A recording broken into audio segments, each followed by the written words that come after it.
পানি হয়ে যেত। সে বরং ওই টাকাগুলো নিয়ে দেশে চলে আসছে।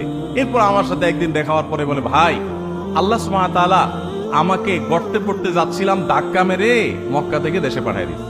এক ধাক্কা দিয়া মক্কা থেকে আল্লাহ তাআলা আমাকে পাঠিয়ে দিয়েছে।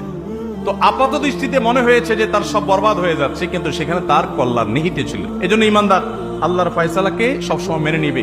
এটা কঠিন একটা বিষয়। আল্লাহর ফয়সালা আমি দেখলাম যে অনেক চেষ্টা করছি, একটা জিনিসের জন্য হয় নাই, আলহামদুলিল্লাহ এটাই আল্লাহর ফয়সালা।